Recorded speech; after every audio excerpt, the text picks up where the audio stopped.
come here to chew bubblegum and kick ass. And I'm all out of bubblegum.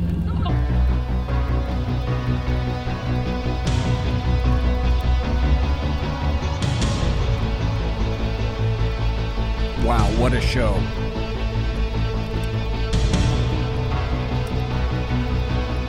Already, welcome to Mary, welcome to Andy Wood and two viewers.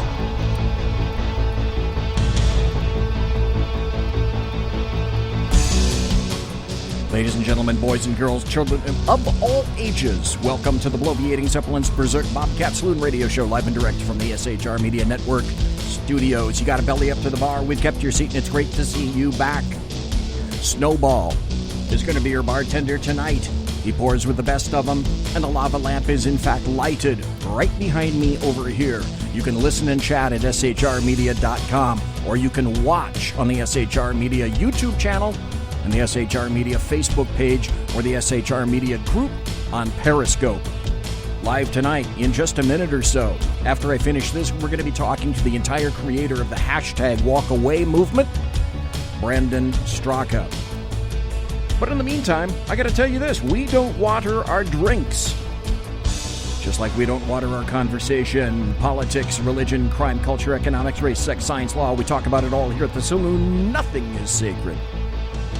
The speech is free, but the booze is not. All that we ask is that you flush the toilet, jiggle the handle, and don't forget to tip your waitress. And after Brandon STRAKA, well, would you suspect that I might have some more buttery political goodness? Well, I think you'd be correct. So, we're going to crank this bad boy up. We're going to crank this bad boy down. Oh, hey, welcome to Dave in chat. Welcome to Whiskey Dale in chat. Welcome to Mike in chat. And I said, Mary Brockman, Andy Wood, and two viewers. So tell you what, let's call up Brandon STRAKA, shall we? And let's see what he's got to say.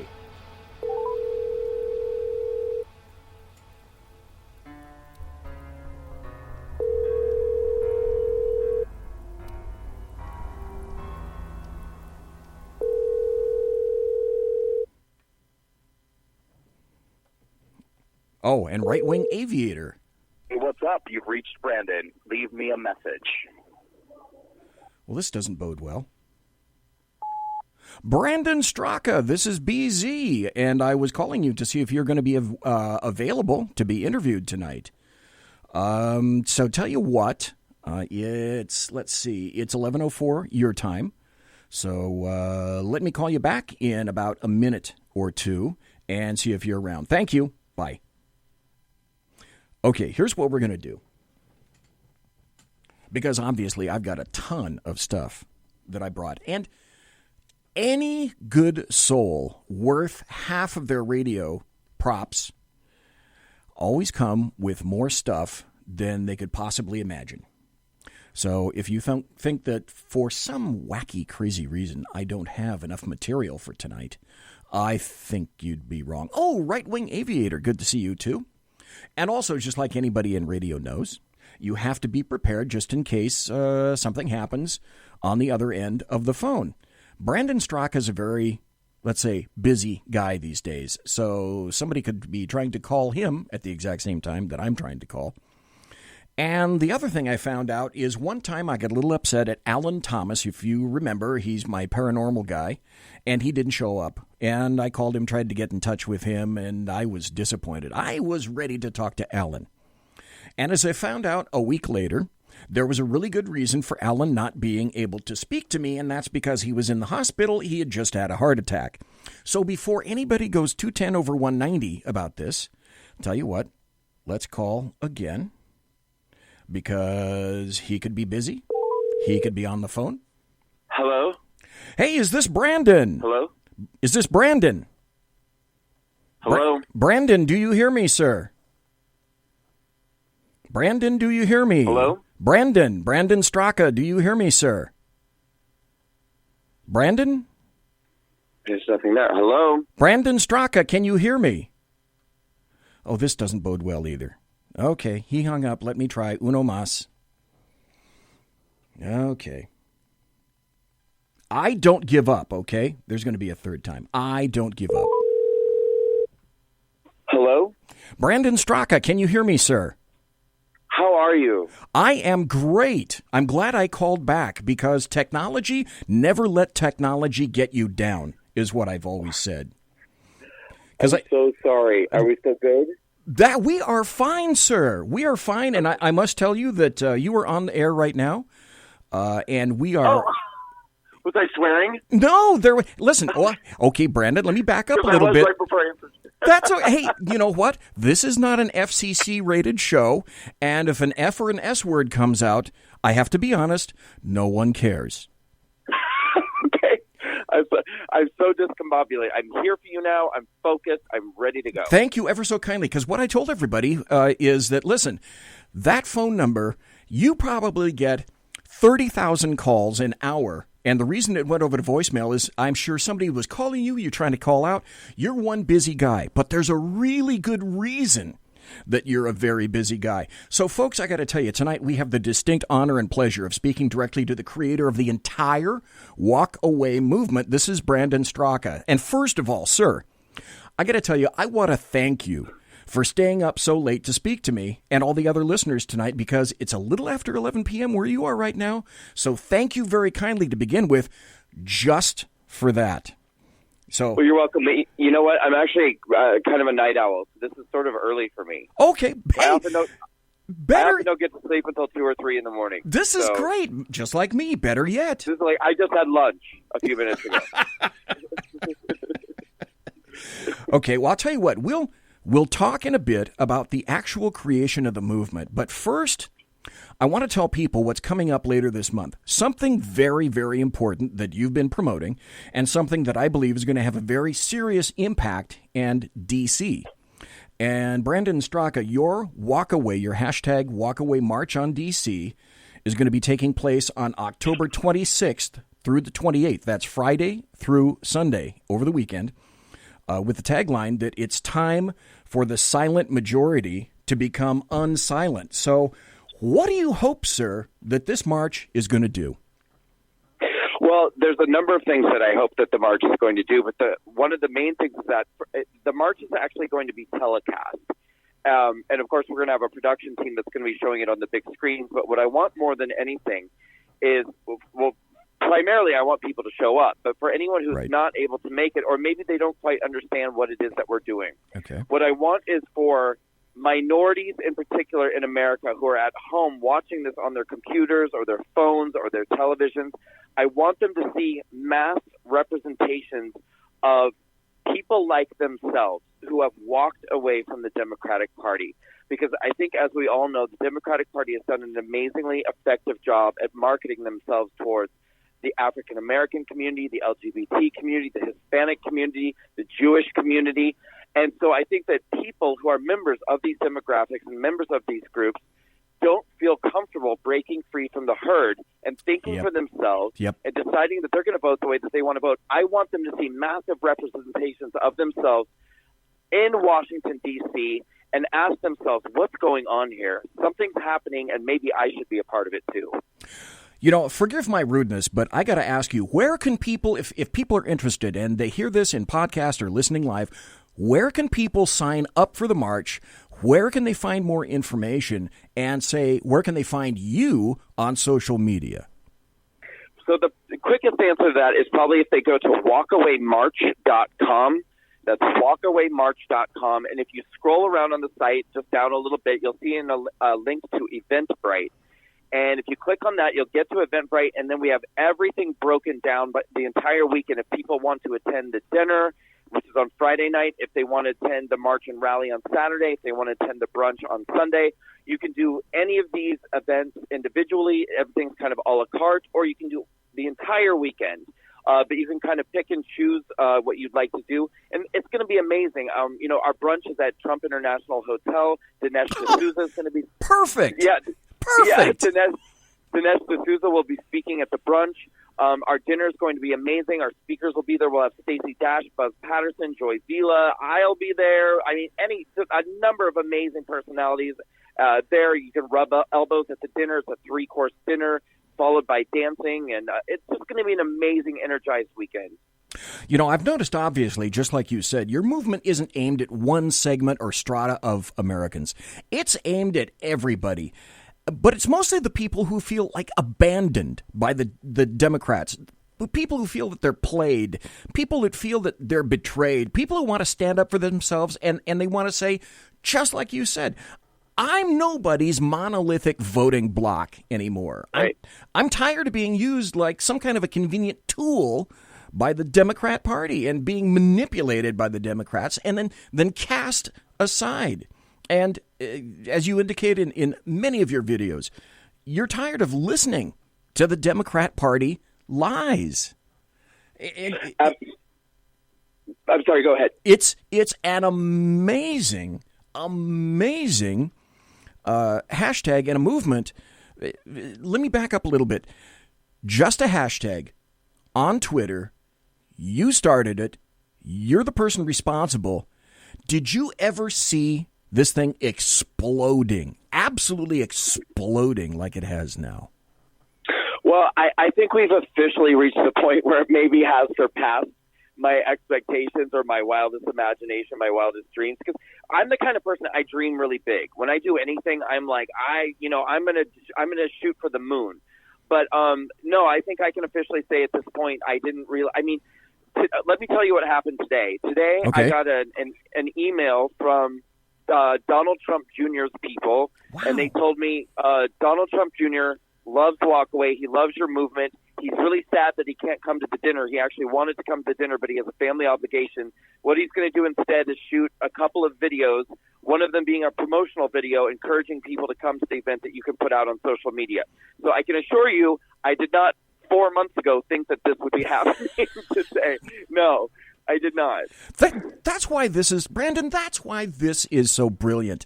Now, I know you've been saying that you really focused in on the issue when Trump was running for president and the way in which the media treated him. And that appears to be what really got your attention. So maybe the more pointed question, Brandon STRAKA, is this. Was there some kind of a singular predicating of incident or an event that made you go personally like 210 over 190 at the Democrats? Or did you finally realize after a period of time, you know what? This has been building in me for quite some time, and now I recognize it. I realize it. No, it was actually both of those things combined. So, I mean, for years I'd been feeling just disenchanted with the ideology of liberalism. You know, I mean, because I'm a gay man, and so I always sort of found myself in liberal company. I moved to a very liberal city, New York City. I've always been surrounded by liberals, and I really used to love liberals a lot, you know, and I used to feel like I was amongst people who were very tolerant and open-minded. But as time went on, these people became less tolerant, less open-minded, and I actually started to find the rhetoric that I was hearing to be more divisive, to be more oppressive, you know, and frankly, at certain points, you know, pointing towards almost blatantly racist or blatantly sexist. But it's, you know, the problem is that it's sort of in the reverse. You know, now everything's about it. They have issues with white people. They have issues with men. They have issues with straight white men. My God, if you're a straight white man, you might as well go find a cave to go live in. You know, but I mean, that's where it started. But then, you know, the actual incident that really opened my eyes happened after the election of Donald Trump, because I was a Hillary supporter.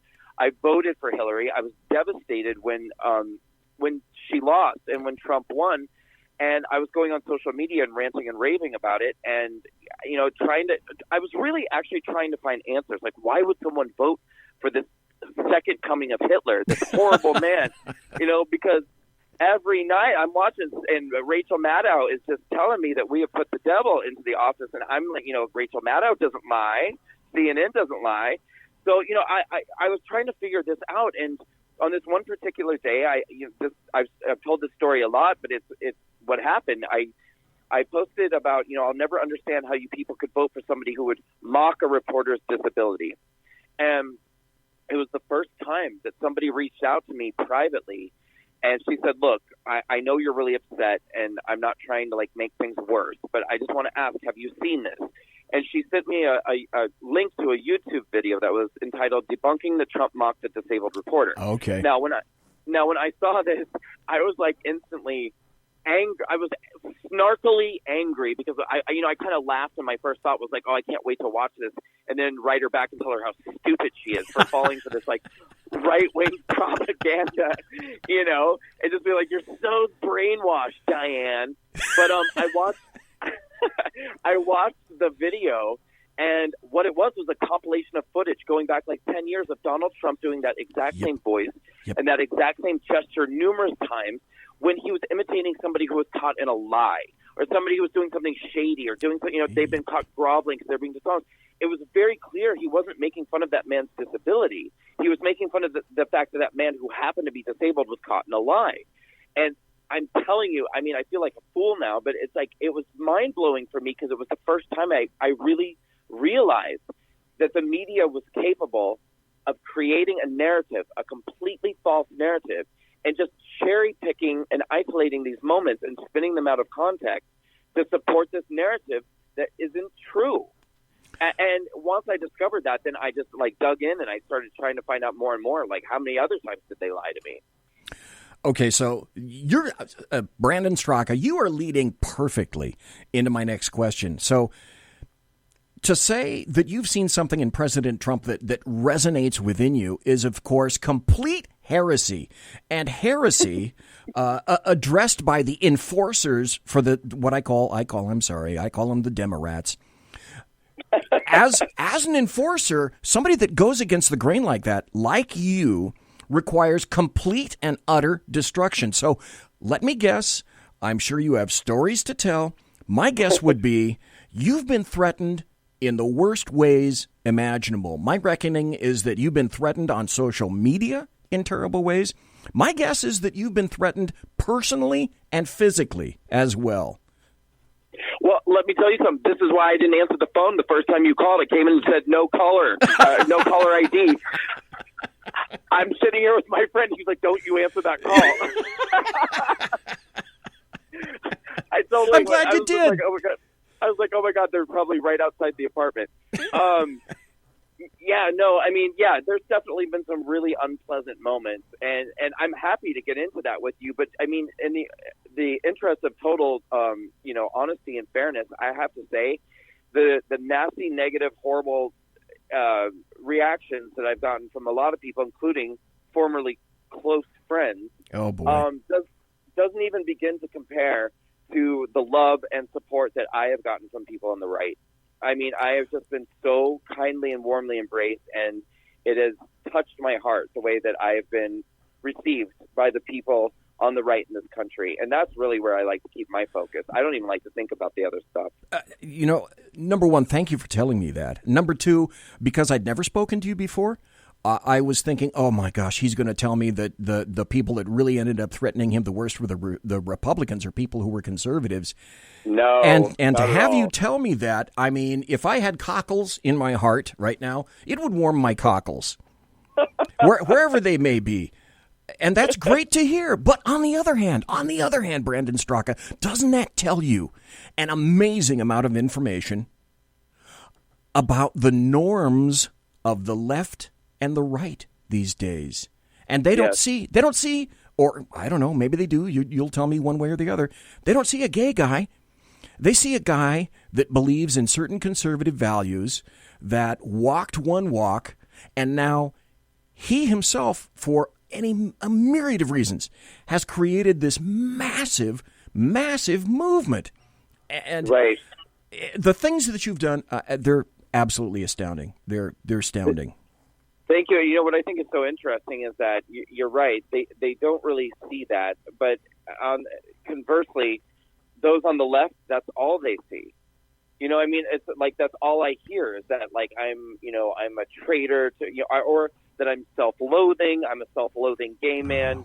That, and I think what's so sort of, I don't even know the word, disappointing perhaps, is that everything that I'm doing right now, I'm actually doing with the motivation to empower minorities on the left, including, I make no bones about the fact that I'm gay.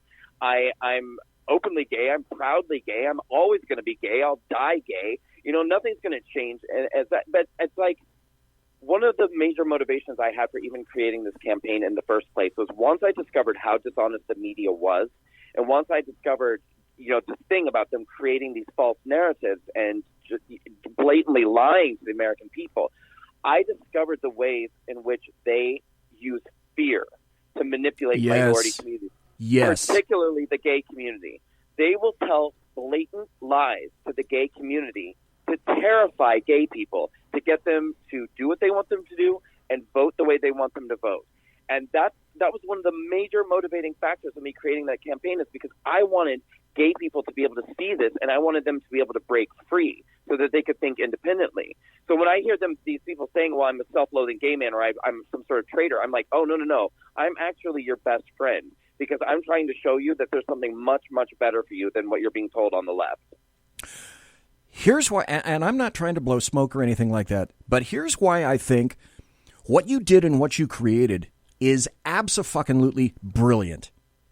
It's because this is a testimonial campaign, and you took it a certain way, and then you turned it over to everybody, and then I did an entire show of 2 hours last Tuesday about the Walk Away campaign, and I played video after video, audio cut after audio cut of people in their own way saying, this is why I'm leaving. This is why I'm leaving the Democrats. This is why they don't represent me anymore. And I got to tell you, Brandon Straka, if I don't know what you think your biggest positive point is, but from me to you, I think that was a brilliant move on your part for the hashtag Walkaway movement. Thank you so much. I can agree with you insofar as I don't want to be immodest and say, yes, it was brilliant. But I will say that every time I watch a Walkaway video, it touches my heart. Yes. I've literally never seen one that wasn't good. Yes. And it's fun. And it's funny because sometimes we all have that first impression thing as human beings, and sometimes I'll turn one on and I'll look and I'll be like, ooh, this might be a little scary, but and then it's by the end of it, I'm literally in love with this person. That's another, I think, amazing thing about it is not just the stories, but it really sort of reinforces that you can't always judge a book by its cover, because it's right. It's sometimes I'll see this and it'll be some burly guy covered in tattoos. He's got some tattoos on his face. He's got tattoos on his tongue, and I'm like, oh my God, this person's going to be a lunatic. I'm literally just oh my God, we're going to have to delete this video. And then you hear this beautiful, soft-hearted story about you hear this person's vulnerability and their pain and whatever. And you're just this is incredible. Not only did I hear an incredible Walkaway story, but I just learned that I should not have judged that person or made an assumption about that person. I know you're attempting to be humble, but whatever it was that you saw in that, I can't even necessarily call it a tactic per se, but whatever it was that was in you that recognized that, you know what, I'm going to speak only so far, and then I'm going to let everybody else tell their story. They've got a story to tell, and I'm just one person, but all these other stories that could have come out, it's like a floodgate. Brandon Straka, you took the floodgate down, and you made it okay for people to say, yeah, you know what, I'm not doing this anymore. I really am not.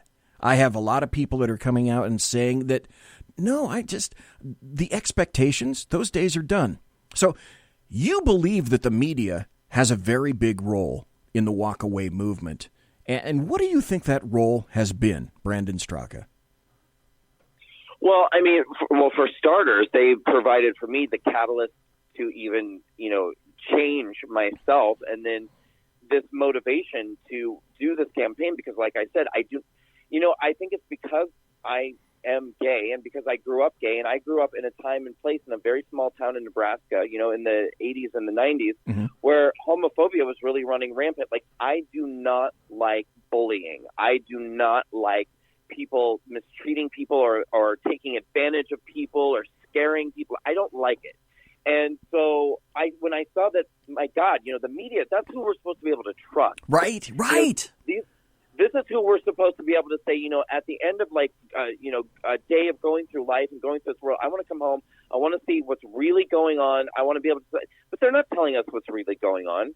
They're literally just manipulating emotions. And at this point, it's blatantly boring. I mean, I turned on CNN today. I don't know what the hell I was thinking, but I did.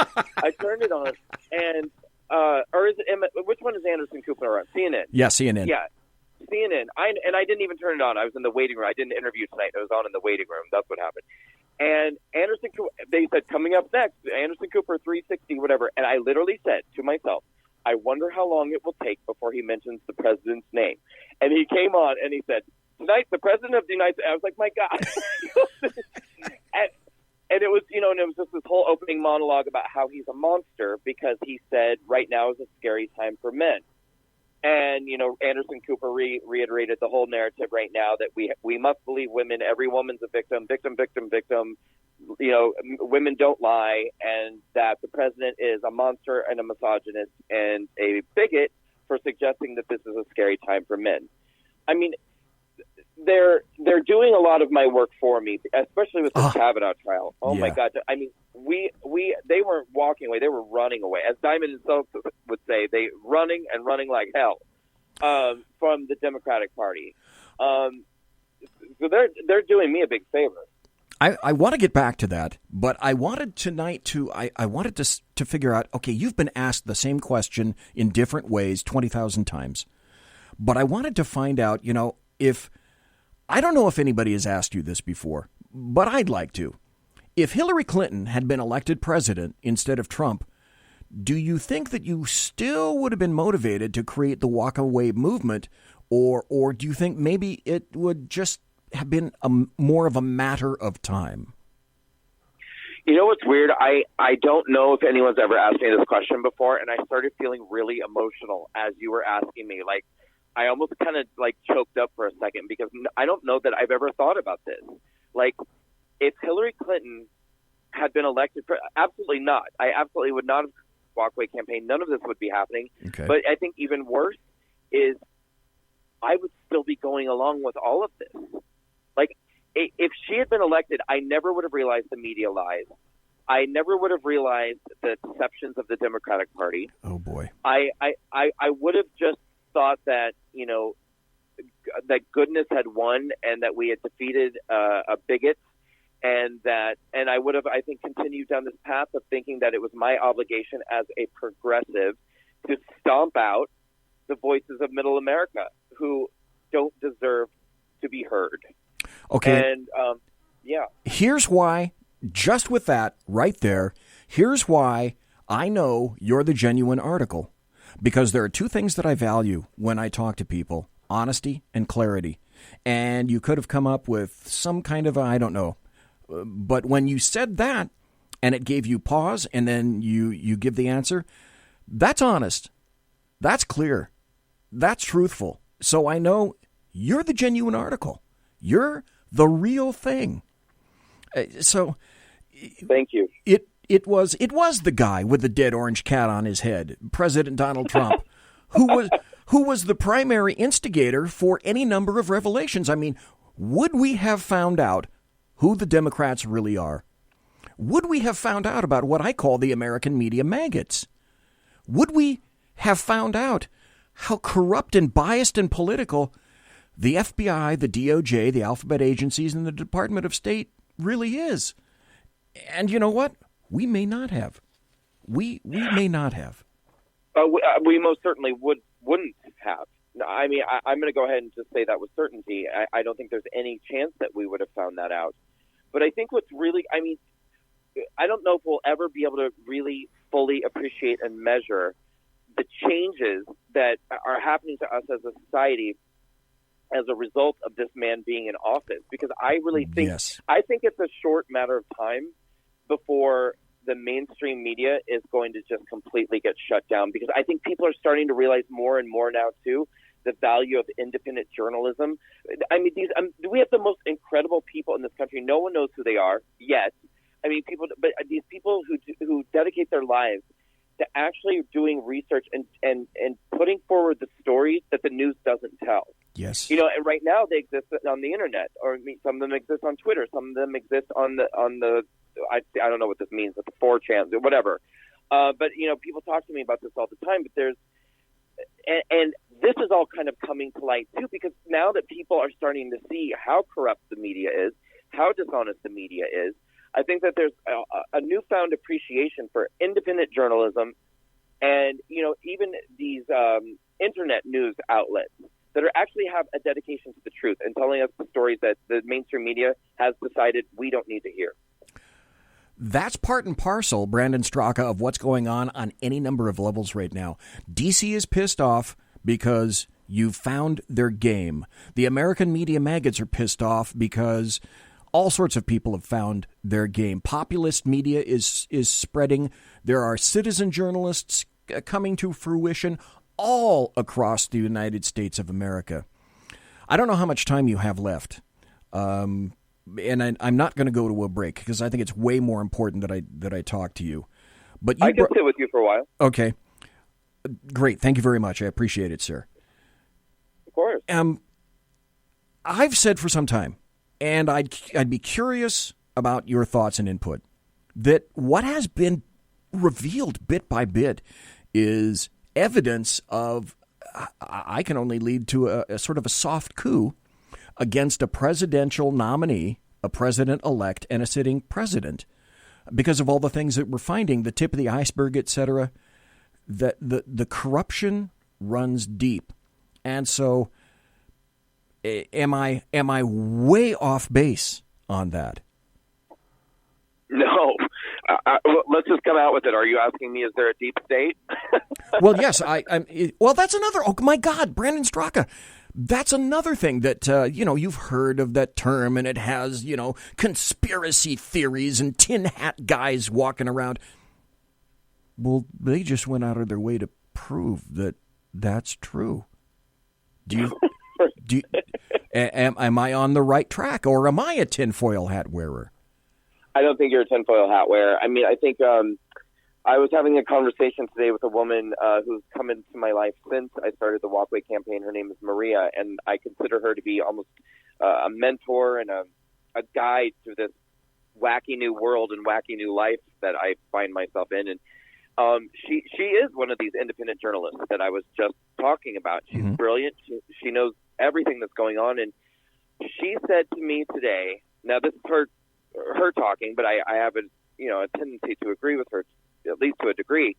She said these Kavanaugh hearings and the fact that the Republicans relented at the end and said, let's go ahead and do the FBI investigation or not. She said, to me, that is proof that the deep state is even more insidious and has a stronger hold than we even realized.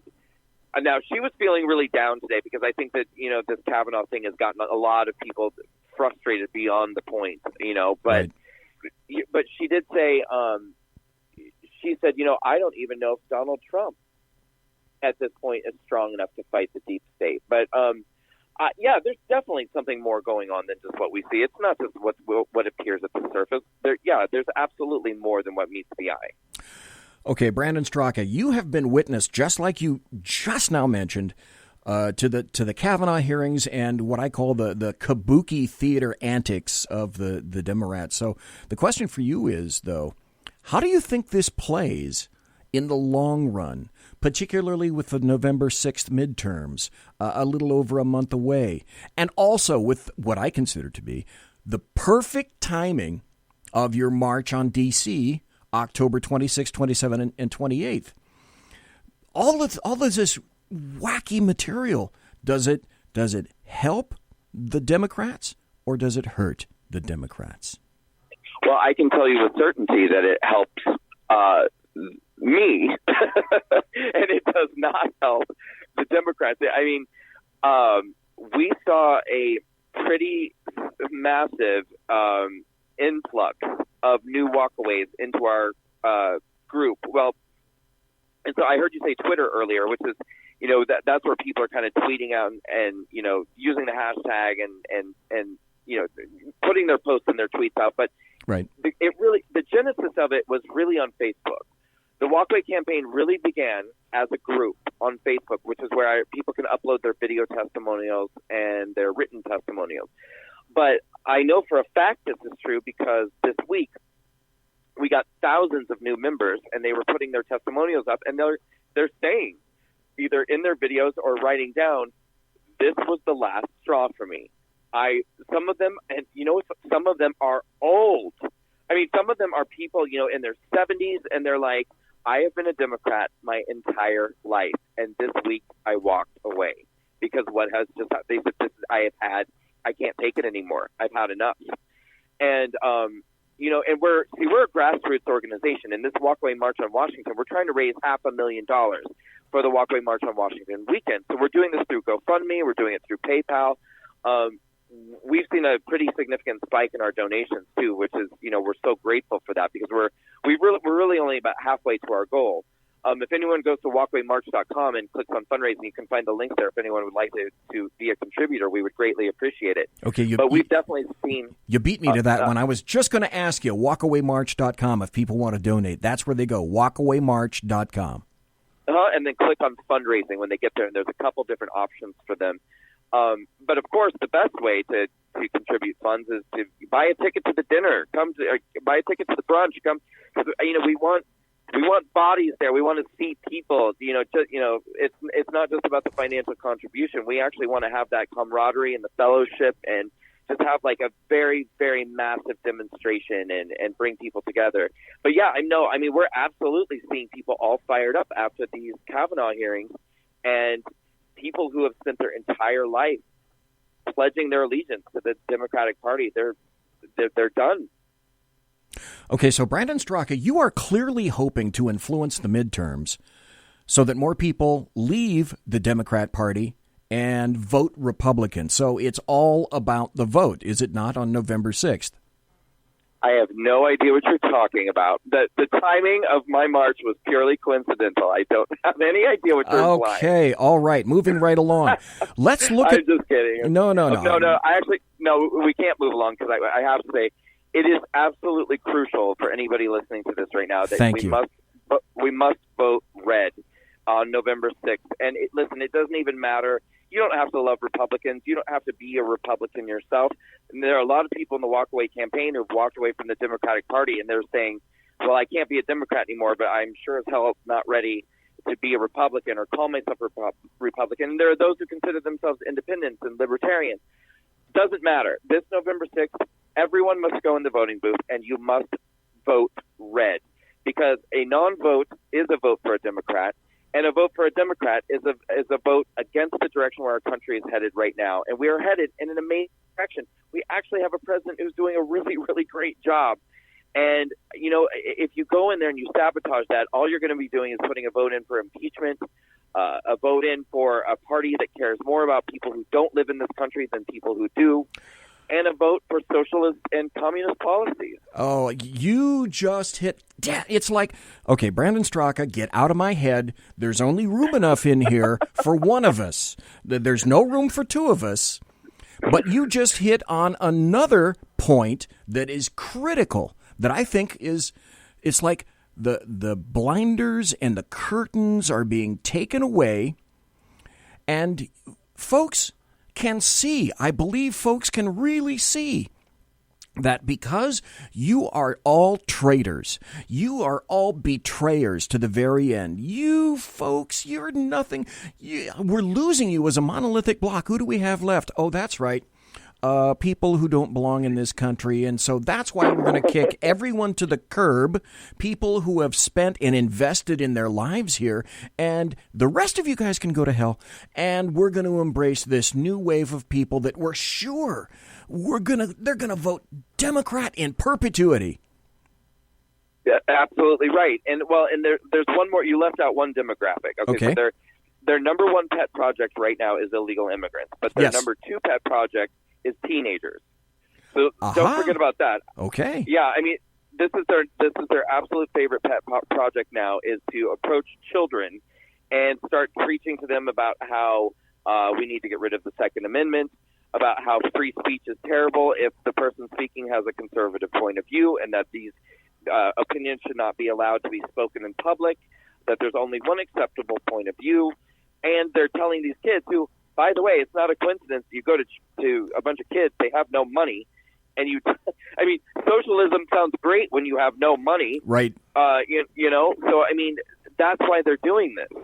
But yeah, you're right. I mean, and what's so tragic about it, I mean, many things that are tragic about it, is that these policies that they're pushing for now, actually, the people who are harmed the most by them are their former pet projects, which are low-income black people, low-income Hispanic people. These are all the groups that will be harmed the most by illegal immigration, you know, open border policies, and socialist policies. Well, no, rich people will be harmed the most. I take that back. It's the rich people who will be harmed the most by socialist policies. But the illegal immigrant, you know, the open borders, the push for that, the push for sanctuary cities, these are the policies that, you know, really affect the livelihoods and the jobs of low-income racial minorities. Anyway, who they claim to care about. Yeah. But look at you now. You've abandoned them and kicked them to the curb, and well, actually, they have no use for you whatsoever anymore. But wasn't that sort of their gig all along? It would seem to be. I got to ask you this too. Let's look to the future for a moment. Mm-hmm. What do you think is in store for the walkaway movement after your march on D.C.? Well, immediately after November 6th, I'm going to tell you, I'm going on vacation. That's all I can tell you. I haven't figured out where. I may even just lock my door to my apartment and just, like, not answer my phone for a week. But one way or another, I'm going to sleep for, like, a week. And then after that, what's going to happen is we have plans at this point to one thing that sort of organically happened, of course, is all these testimonials have popped up. And so we've discovered these incredible, dynamic, heartfelt, touching stories from real people telling their testimonials. I want to assemble a team of walkaway speakers and get them out in college campuses, get them out into high schools, cut the Democrats off at the pass and these educational institutions where they're going and telling kids, hey, come with us. We've got all the good ideas. Well, I want to send walkaways into schools and into universities and talk to these kids and say, look, I used to think like you did. I know why you believe what you believe and why you feel. Now let me tell you all the things that's wrong with that and why you need to be looking at this from a different perspective. That's one thing I want to do is get a team of walkway speakers out on the road. I also want to start developing really outstanding video content, much like Craig or you does. But I really want to put a focus on debunking media myths and telling the truth. Basically, I want to create videos that are about red-pilling people. You know that term, right? Red-pilling? Mm-hmm. Yes. To take a red pill. So for your audience, if anyone doesn't know, to take a red pill is essentially when you're somebody who is a liberal, you're a Democrat, you take a red pill, and that means you've had your eyes open to the truth about the Democratic Party, liberalism, and that you start to see maybe the conservative point of view in a different light. I want to create videos that help sort of show the conservative point of view in a way that's very eye-opening to people on the left, because I think one benefit of having me in this position is that I still speak fluent liberal. You know, that's a skill that I will always have. I know how to communicate with these people because I know how they think. You know, and so I think liberal would be a little bit more receptive to hearing what I have to say than they might be to hearing someone like Ben Shapiro. As brilliant as Ben Shapiro is, or as brilliant as Ann Coulter is, these figures, I think, are very off-putting to liberals. They don't even want to hear what they have to say, let alone consider it. And so, I want to get video content out there. I want to get speakers out there, and I want to create a website that has a really amazing news department. I want to create a walkaway newsroom and find some really great, like I've said, these independent journalists. You know, I want us to be kind of a source that people can depend on for accurate, truthful information with a red-pilling twist to it. Damn, mister, you have got some sterling ideas coming up. Thank you. I also have to be honest and clear. I'm a child of the 60s. I lived in San Francisco for a time. I was a massive leftist all through college. And I saw the Haight-Ashbury. I saw Berkeley. What the thing that absolutely irritates me, drives me 210 over 190, is to see a former, the left and liberals who at one time embraced free speech, now shutting down free speech. That goes against every fiber of my being. That's just wrong. And by the way, you don't know this, obviously. I used to be a Republican. First I was a Democrat, then I was a Republican. Now I'm a registered independent. But I'm always going to be a conservative because life, probably kind of like you, smacked me up the side of the head. Mm-hmm. Yeah, it's interesting that I talk about this a lot, what you were just saying about, liberals now being the ones who are kind of shutting down free speech. Yeah. I was a liberal, as I considered myself a liberal when I was in high school, and that was in the 90s. And, I remember being a liberal, and we were the ones, fighting for, no censorship in music and lyrics, and, we want to listen to what we want to listen to, and we want to watch what we want to watch. We want to see it all. We want to take it all in, and it was always sort of I remember it always being the boring old conservatives that were trying to keep us from seeing what we wanted to see and hearing what we wanted to hear.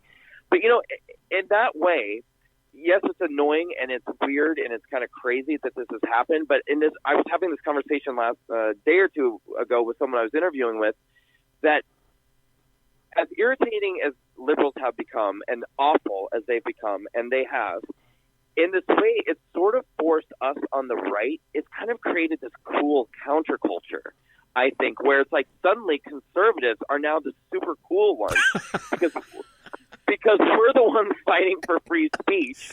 We're the ones who are we're the ones that just wanting to approach a college campus and say something. The cops have to be called and windows are being broken and people they're starting fires and stuff. It's yeah, we're kind of the badasses now, and you guys are just a bunch of screaming lunatics with vaginas on your heads. I swear to God, Brandon STRAKA, I could never in my wildest fevered dreams have imagined the country going this way, where up is down, left is right. Things are completely upside down. People that were true liberals, because a true liberal will conduct a discussion. And a leftist these days wants nothing to do with anything that goes against, in what galaxy does this make sense at all? It doesn't make it here. So can we right the flooding ship of the United States of America, Brandon STRAKA? Yeah, we can, but this midterm election is crucial to that being a possibility, because if there should be a blue wave, and I'm actually not going to make a prediction one way or another on that, because I don't like to give people who I believe are going to be on the winning side the impression that they don't need to get out and vote, that it's not important. Yes. Exactly. And also, I think you'll find the other reason funny. I got burned in 2016 as a big Hillary supporter when the media kept telling me that he had a 3% chance of winning and she was going to win this by a landslide. So I did vote, but I was one of those. I was like, yeah, I don't even really need to show up because she's, And I learned a hard, cold lesson about how wrong you can be when you assume how an election is going to turn out. So it's important. You have to get out and vote. And but should the Democrats have a blue wave in November, I think we'll start steering so horribly off course. I don't know if we'll ever be able to pull it back. I mean, I can't imagine what it would take to pull it back. If the Republicans have our red tsunami, then this is all we are absolutely on the right track to shutting all of this down, because I don't think the media is ever going to get it. and I think they're going to become worse and worse and worse until they literally just implode and kill them. They do themselves in. But in the process of getting worse and worse and worse, they're going to force more and more people to be red-pilled, open their eyes, and walk away.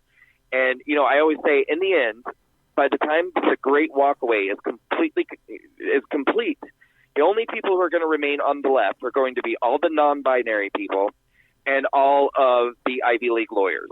Those are going to be the only people still left on the left, because it's going to be like just the absolute fringe, the people with safety pins in their eyelids and their gendered, queer, non-binary, whatever the hell that is. And then all the people who are just so indoctrinated, which are like the Ivy League leftists. They're going to be the very, very last people on the left. Okay, so I have to ask you a question, Brandon STRAKA. Before you got my phone call, apparently you were channeling the bloviating Zeppelin myself completely, because that's exactly what I've been saying is this is not the time to be complacent. This is not the time to listen to polls. No. This is not the time to let anybody influence you in any way except the way you want to go. And the way you need to go is go November 6th, assume nothing, get out and vote. Get out and vote. Get out and vote. Get out and vote. I do have to say, I'm not going to make a prediction as to how things are going to go, but I am going to tell you that I truly believe in my heart that conservatives are very motivated to vote in November. I mean, I'm hearing it. People are very motivated to vote. I couldn't agree with you more, and I have no problem saying that you, sir, and I are literally multiple decades apart. But I've been waiting a long time for a clear-headed individual like you to stand up and figure out, you know what? Here's a way we can do it, and here's a way that it can work, and here's a way that we can get many, many more people involved in this. And one of the final questions is, because I've been thinking about this, what if Kavanaugh gets confirmed?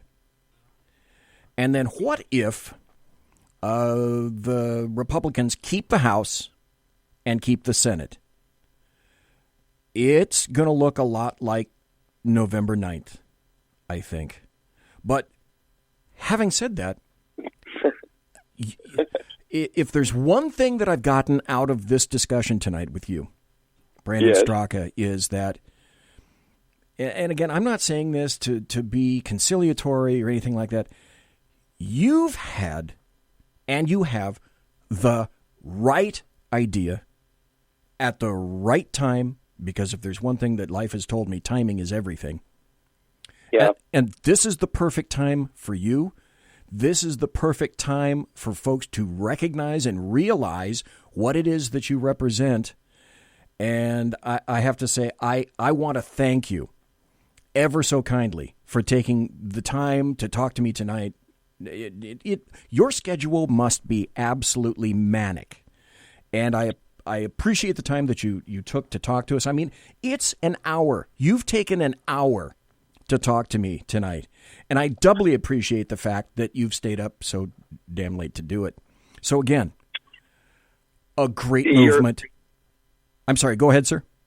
Oh, I was going to say you're very welcome, and I was going to tell you I've actually really enjoyed talking with you. I have, at this point, this is not a joke, in the last few months I have accumulated well over 300 interviews that I have done since I started the Walkway campaign, and this has actually been one of my very favorites. I actually really, really enjoyed talking to you. I want to ask, where are you located, and where's your audience? Oh, my God, if I tell you. Our studio is located 2 miles from the locus of evil on the entire left coast. I'm 2 miles from the Bill Mill, the capital of California, Sacramento.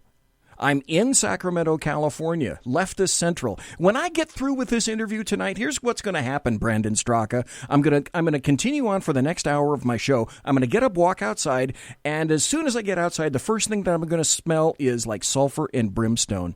And it'll be coming from the Bill Mill downtown, wafting all over Sacramento. So that's where I am. I'm on the far left coast. Wow. Do you have listeners in New York? It's funny you should mention that, because almost everybody that I talk to on the show is from the East Coast. And the 3-hour time zone difference is, boy, that's kind of confounding to get a lot of people that want to talk this late at night. But the answer is yes, I do. Well, then, okay, I'd like to beg your indulgence, and if you'll allow me to say something really quickly. I'm taking this interview right now, sitting here with a good friend of mine.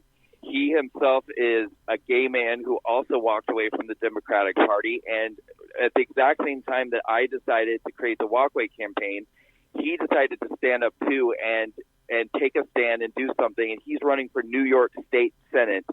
And I just would like to tell your listeners to please vote for Pete Holmberg for State Senate on November 6th in District 28, east side of Manhattan. Okay. All right. Now, folks, can you spell his name, Pete, and then spell his last name? HOLMBERG. And his website is holmbergfornewyork.com. holmbergfornewyork.com. He's awesome. He's exactly what the city of New York needs, or the state of New York needs. And he's a really, really great guy. So I hope that your listeners in the New York area will get out and vote for Pete Holmberg on November 6th for State Senate District 28. District 28. Folks, Pete Holmberg. And you heard the website, and you heard it here first. So, Pete, he's over there. Pete, go get him, mister. If you're a walk-away dude, you go get him. Thank you very much. Listen, anybody, Pete, you got to do it. You got to. There cannot be another Alexandria Ocasio-Cortez.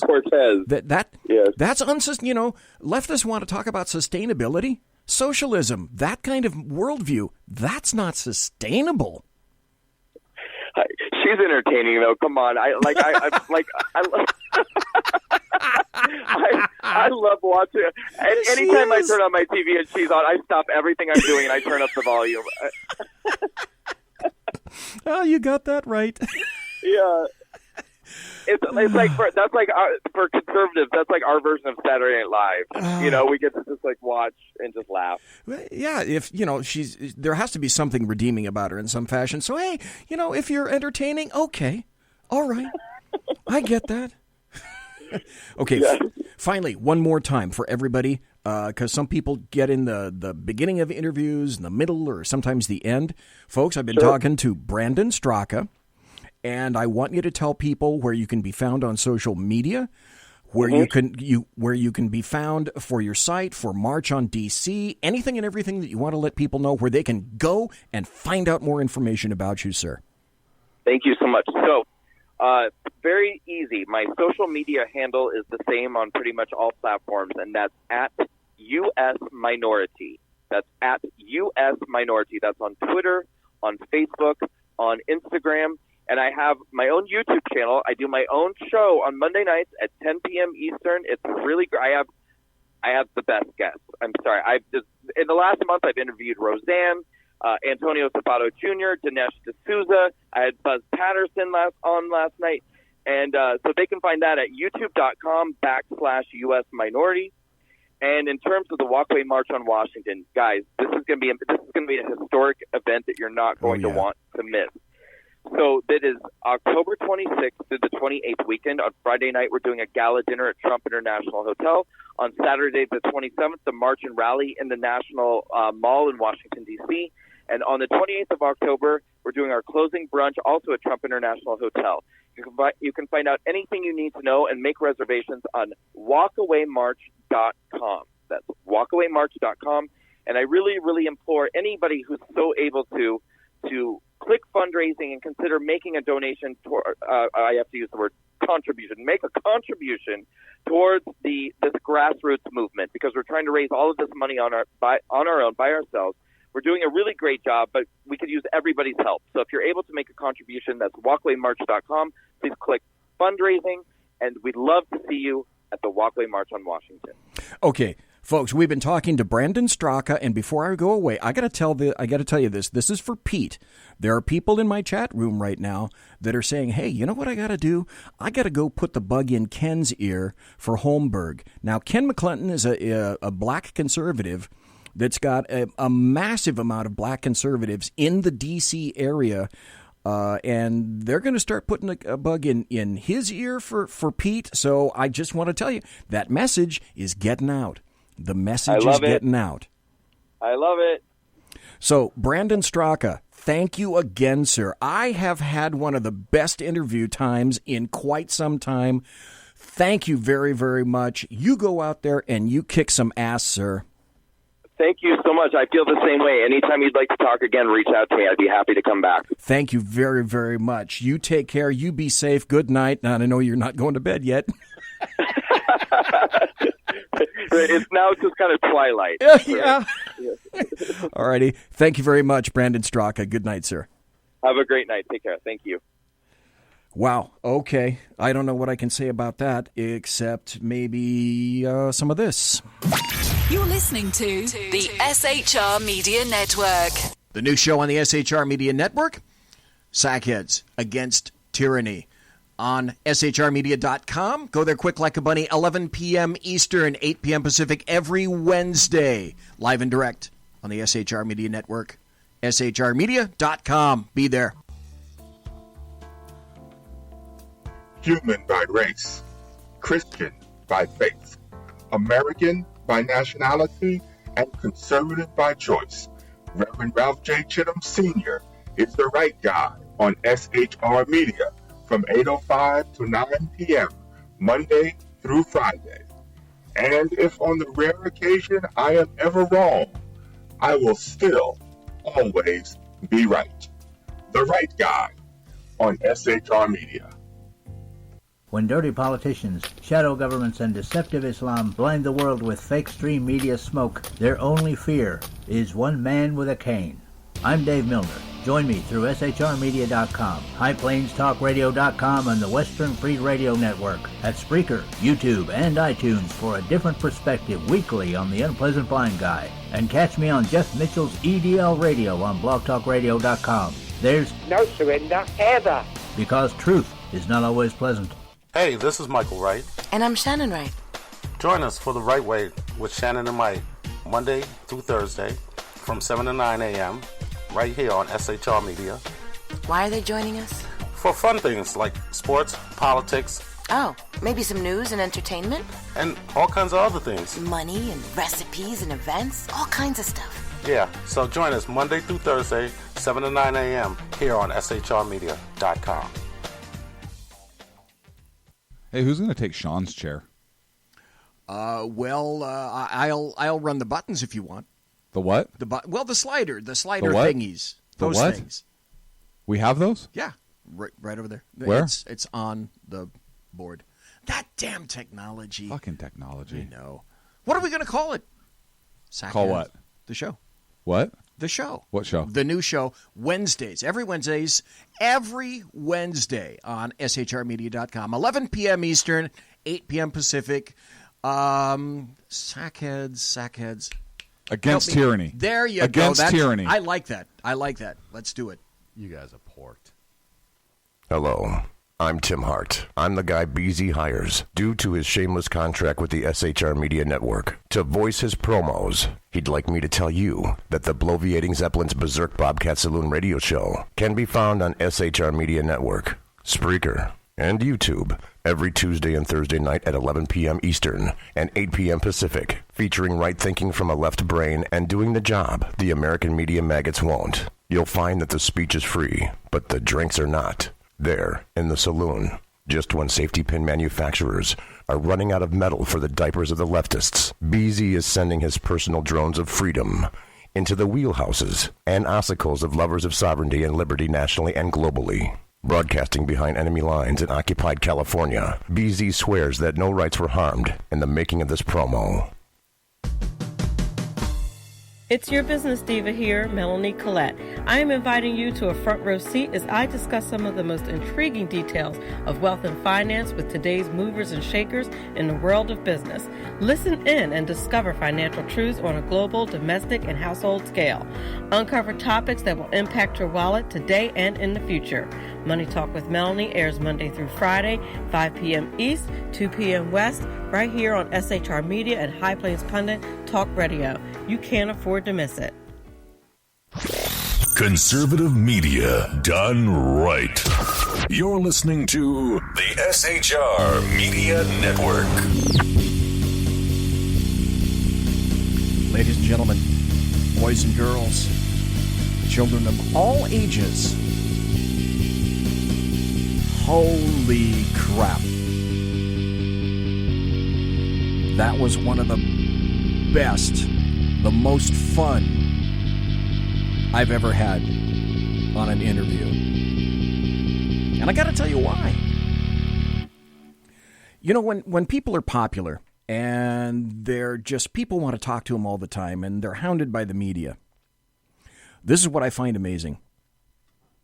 Here's a guy who almost didn't take my call because my number's blocked. And then I call him back. You got to persevere. And then he turns out to, he gets engaged, I get engaged, he gets rolling, I get rolling. And I have this guy who tons of people want to talk to, and he's on my show for an hour. So I don't know if he's still listening. Probably not, because he's got so much stuff going on. But I got to tell you, thanks to Brandon STRAKA for taking so much time with me. And I'm glad that it was worth his time. Because, you know, if Alexandria Ocasio-Cortez can be entertaining, well, with luck, I can be entertaining too. I wanted to get into, so thanks again to Brandon STRAKA.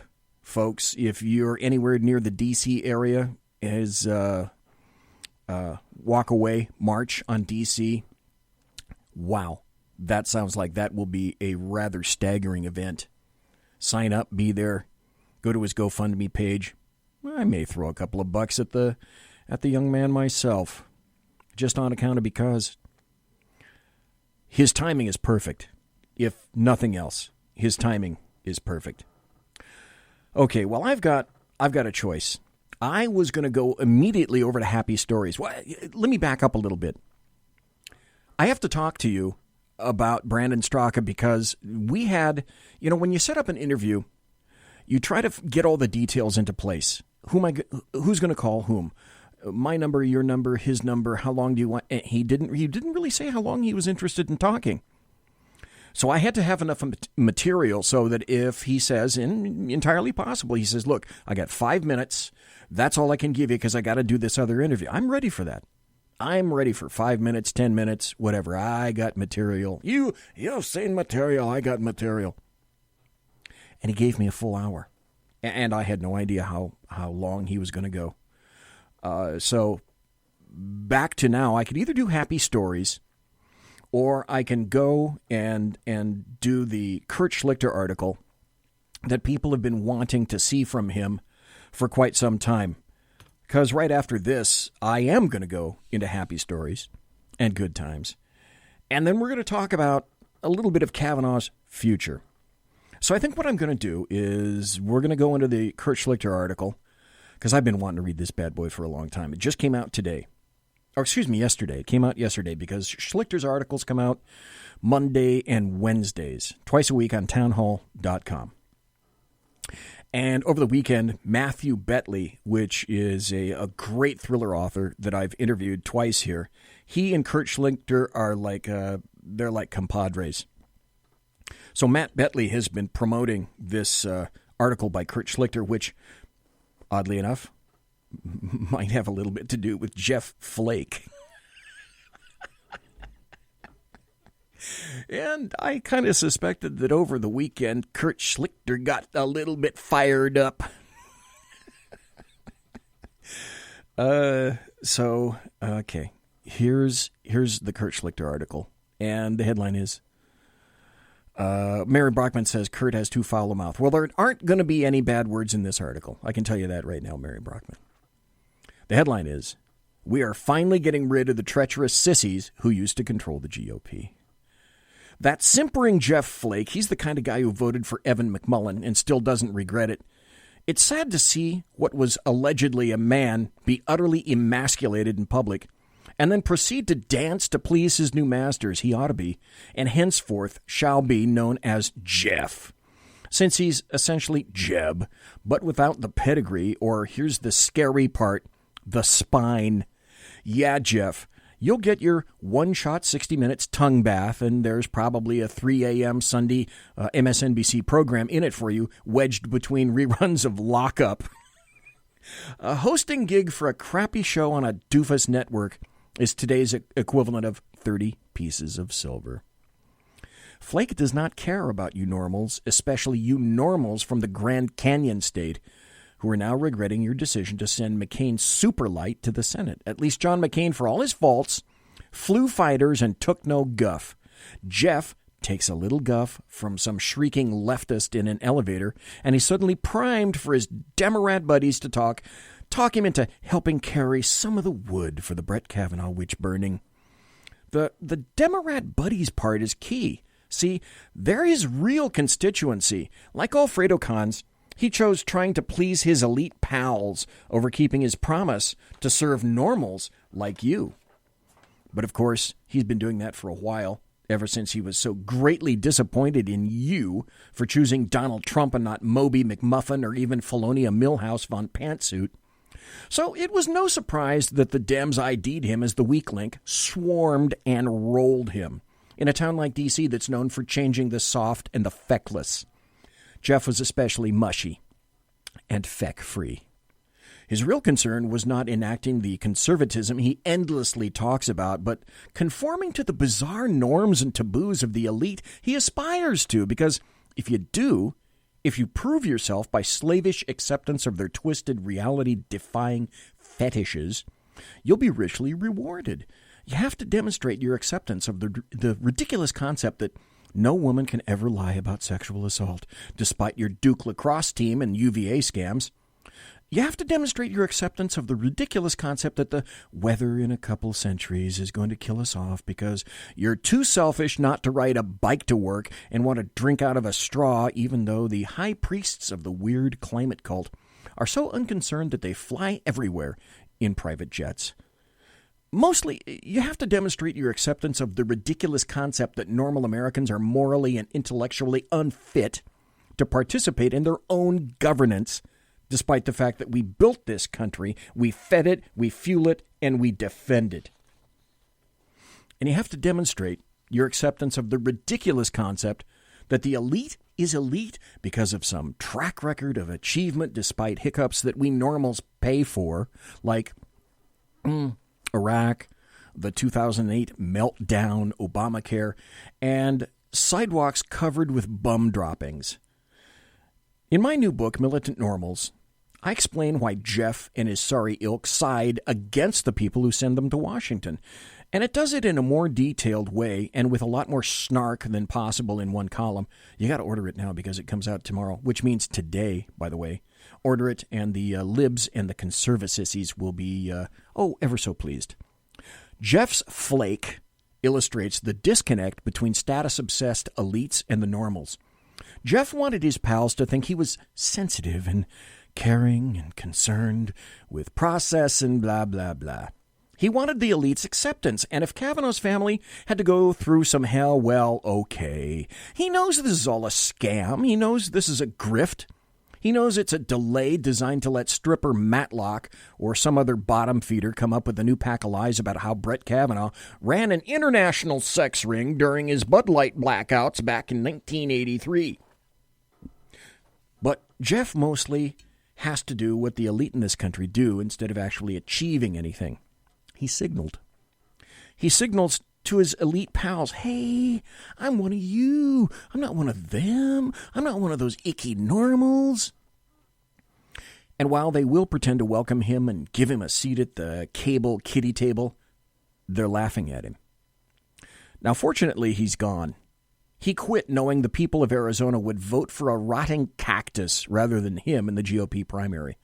Of course, to Jeff, what happened is that the people of Arizona grew unworthy of him.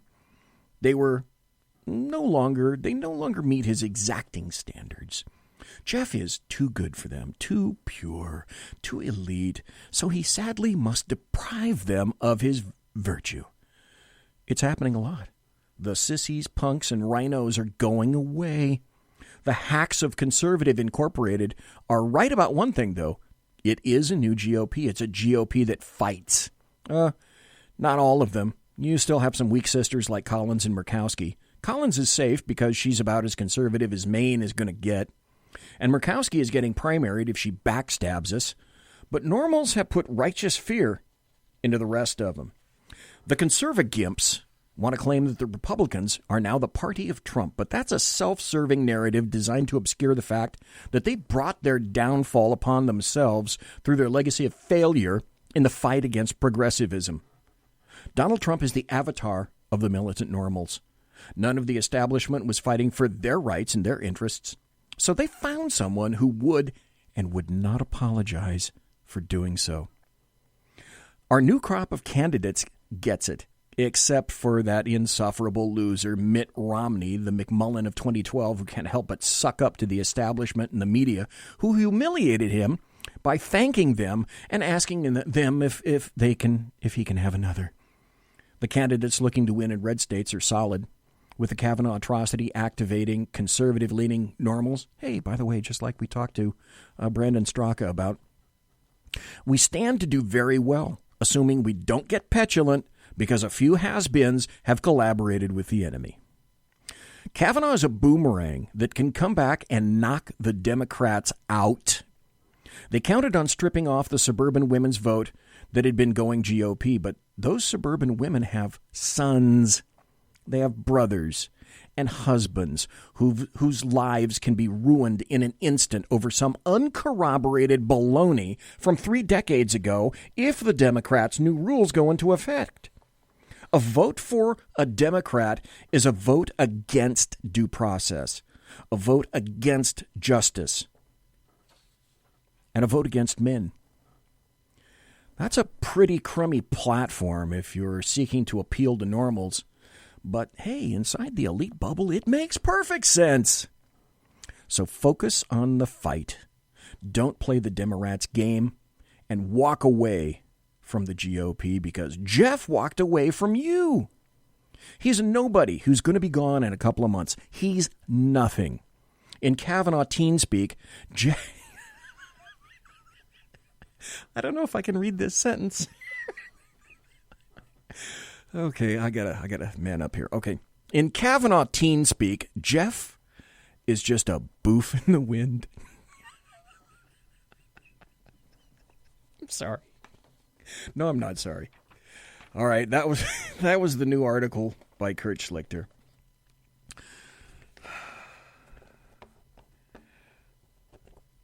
May we live in important time. May we live in challenging times. I think that was an ancient Chinese curse or something like that. But I did promise you one thing, and I have a lot of stories lined up, right? Because some of them are pretty wacky.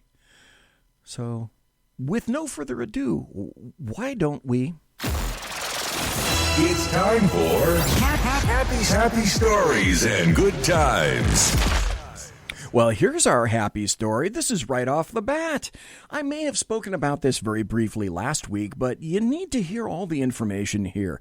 This is from the Washington Examiner, and the headline is this. Top Minnesota newspaper, you're going to love this, sues to unseal Keith Ellison divorce records. The Star Tribune, Minnesota's largest newspaper, has filed a lawsuit seeking to unseal the divorce records of Democrat Republican Keith Ellison. Ellison is running for state attorney general, and he's been accused by his ex-girlfriend, Karen Monahan, of being abusive towards her, and Ellison denies the allegations. The Star Tribune's efforts followed those of Alpha News, a right-leaning news and opinion site, to obtain the records. A hearing on the Alpha News lawsuit has been scheduled for October 9th, just a few days away from now, 7 more days, about a week. The Star Tribune says it's requested its motion to be heard at the same time. So the deal is Ellison and his ex-wife, Kim Ellison, divorced in 2012.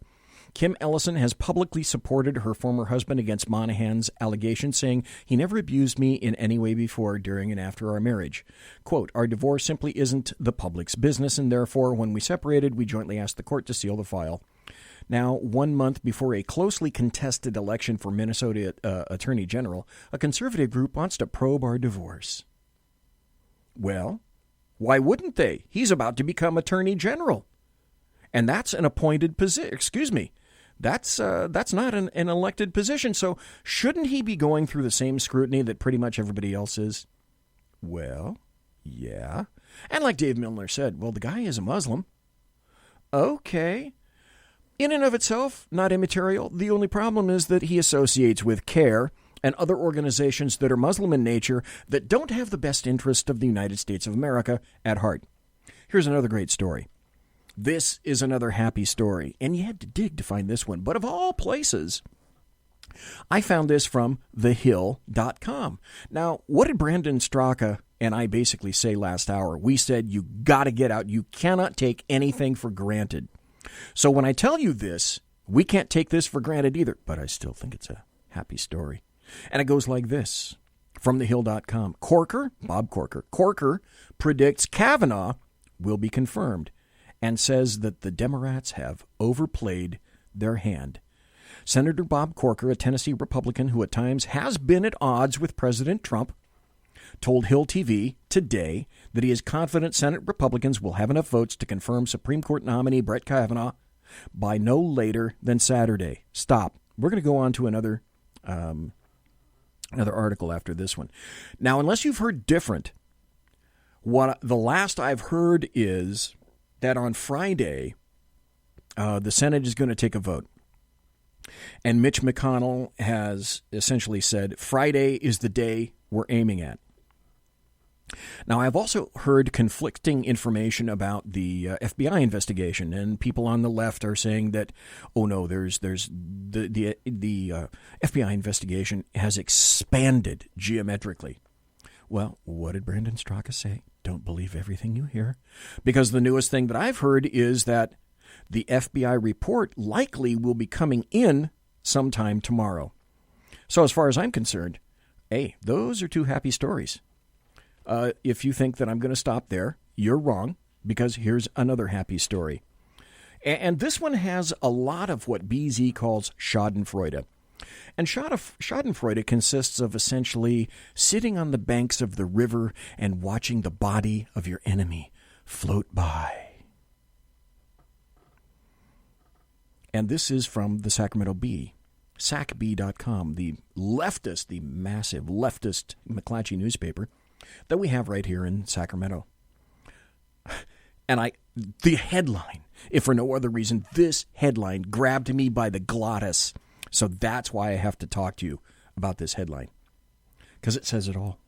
Fresno man who stomped on police car dies after diving under moving train. Darwin Award, anybody? Any contenders? A man who died after diving under a moving freight train near Fresno City College on Sunday was identified by the Fresno County Sheriff's Department coroner as Adolfo Lopez, 23, of Fresno. Lopez was arrested last month for stomping on top of a Fresno police SUV, smashing in the roof and kicking out its windows in front of police headquarters in downtown Fresno. Fresno police said they found Lopez's body along the train tracks at Blackstone and McKinley Avenues just after 9 a.m. Sunday. He was pronounced dead at the scene. Train operators stopped the train after hitting Lopez, and they called police. Just one thing. Is this karma? Just asking. And the other thing is, unless you're interested in committing suicide, or you're completely not on this planet, how do you possibly get hit by a train? It's a little difficult. And here's the story. This has to go under happy stories and good times. But I'll tell you what, I did not see this one coming. This is from Fox News. Right in my backyard.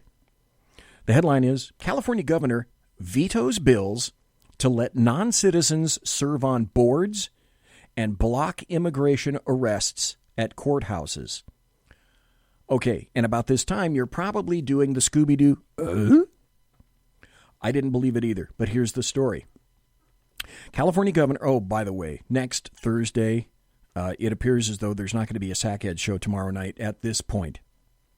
But next Thursday when I come, if you think California has gone off the rails, I have some stories for you about California next Thursday, which is why this story, it smacked me upside the side of my head. I was gobsmacked. California Governor Jerry Brown vetoed 2 bills Thursday that would have allowed non-citizens, including undocumented immigrants, to serve on state boards and commissions, and would have prevented immigration authorities from making arrests inside courthouses. Governor Jerry Brown vetoed that bill. Brown's actions come as California has sparred with the Trump administration over its perceived accommodation of illegal immigrants. An estimated 2 million people reside in the state illegally, the Orange County Register reported. Governance belongs to a nation's citizens, said Mike Spence, a councilman in the Southern California city of West Covina. Even Jerry Brown understands citizenship has to mean nothing. Has to mean something. Boy, that was Freudian. But hang on. That's just a little bitty teeny little spark from Governor Brown. Wait until I tell you the off-the-rails crazy shite that he signed this week. And I'll be telling you that on Thursday. This is also another happy story. I'm full of them tonight. Isn't that grand? This is from TruthFeed. Just in. Tom Cotton, who he's a senator from Arkansas, who, by the way, politically speaking, happens to have he has the world's longest neck in the Senate.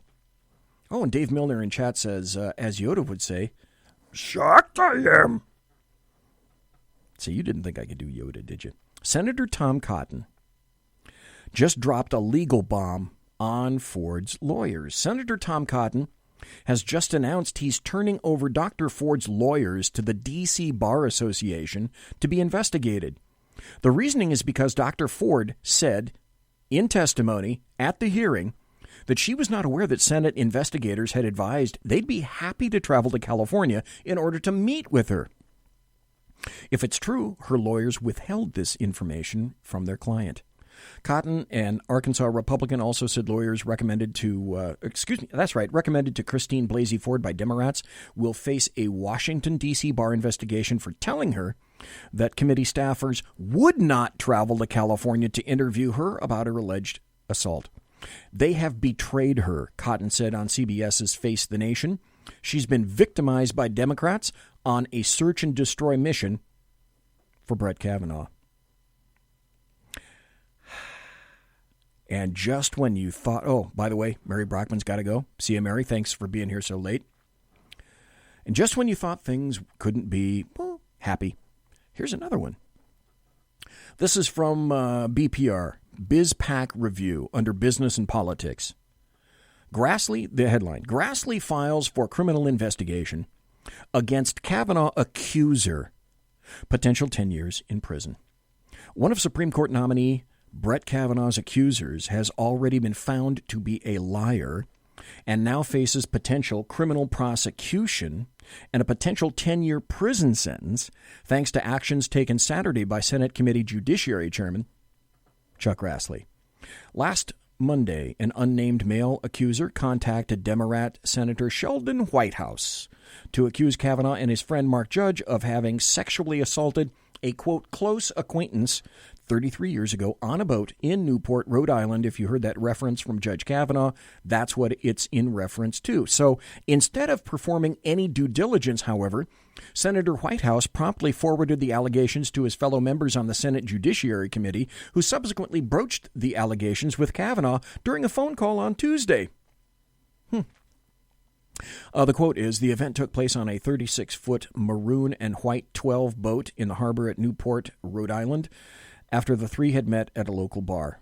And according to the anonymous complaint, when he learned of the assault at approximately 5 a.m. the same morning, he and another individual went to the harbor, located the boat the victim had described, and physically confronted the two men, leaving them with significant injuries. The unnamed accuser then buried the issue for 33 years, up until the moment he saw Kavanaugh on television and recognized him as the man who allegedly raped his close acquaintance. And so that's interesting. In response, Chuck Grassley filed a letter with Attorney General Jeff Sessions and FBI Director Christopher Wray requesting a criminal investigation be launched into the false accuser. Let's see. I think, didn't the Chinese say, "May you live in interesting times"? I think that's what it was. Conservative media done right. You're listening to the SHR Media Network. Hey, it's Sean from the Sackheads Radio Show, also one of the owners here at the SHR Media Network. Are you opinionated? Have you ever wanted to do your own show? Have you ever heard somebody like the Sackheads and go, yeah, I could probably do that better? Well, now's your chance. Send me a 5-minute clip at sackheadsradio@gmail.com, and maybe you can be part of the SHR broadcasting team. sackheadsradio@gmail.com.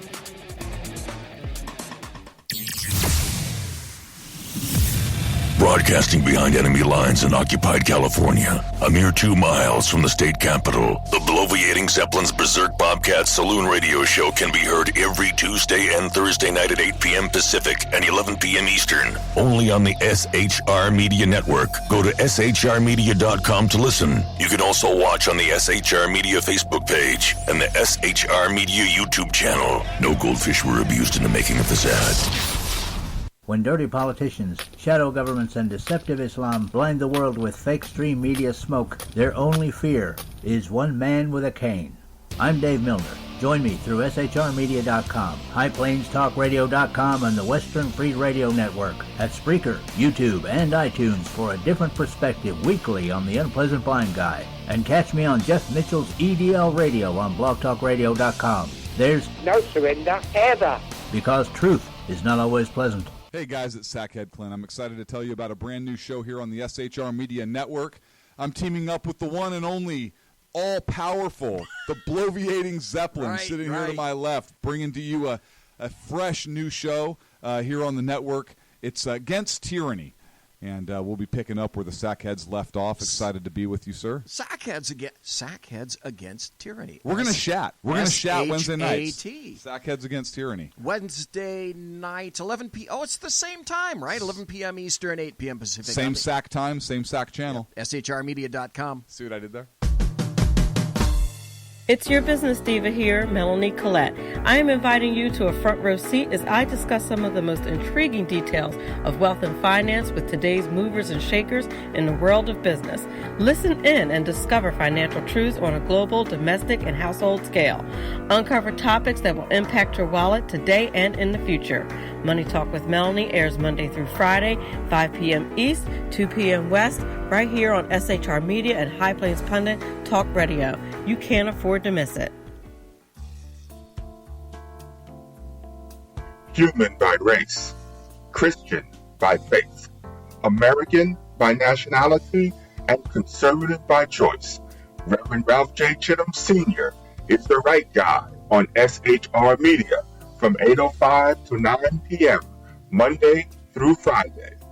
And if on the rare occasion I am ever wrong, I will still always be right. The right guy on SHR Media. Hey, this is Michael Wright. And I'm Shannon Wright. Join us for The Right Way with Shannon and Mike, Monday through Thursday from 7 to 9 a.m. right here on SHR Media. Why are they joining us? For fun things like sports, politics. Oh, maybe some news and entertainment? And all kinds of other things. Money and recipes and events, all kinds of stuff. Yeah, so join us Monday through Thursday, 7 to 9 a.m. here on SHRmedia.com. Hey, BZ. So the plan's working. You got rid of Sacco. Sean is now stepping away. I never even saw him. And I know, and insidious. You know, we talked about this for for the last 3 years, and finally coming to fruition. You know I'm still in the room, right? It's almost like he's here still. Did you hear that? Yeah, it's kind of. It's amazing. It's kind of at you. It's kind of eerie. Kind of a poltergeist. Like a poltergeisty thing. Yeah, Sackheads Against Tyranny. You're listening to the SHR Media Network. Snappy intro, snappy intro, snappy intro, snappy intro to the last segment of this show.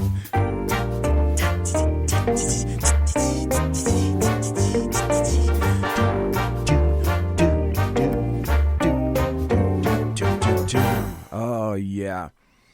Well, we all know that what happened with, or maybe we don't know what happened with Jeff Flake over this past couple of days. So you have to ask yourself with regard to Brett Kavanaugh, what next?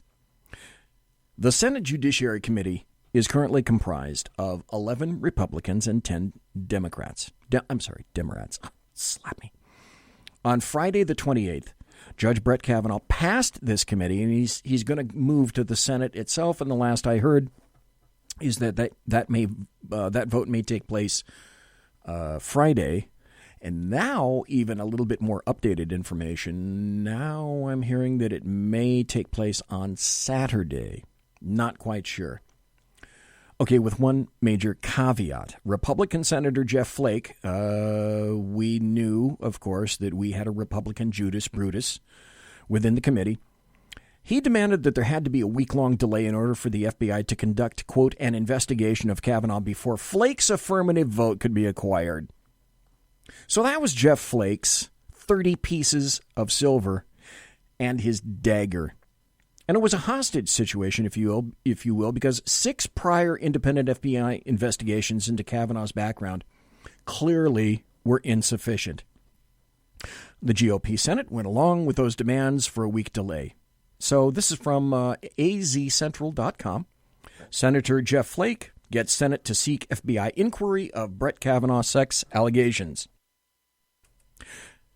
So it wasn't a Democrat that did that.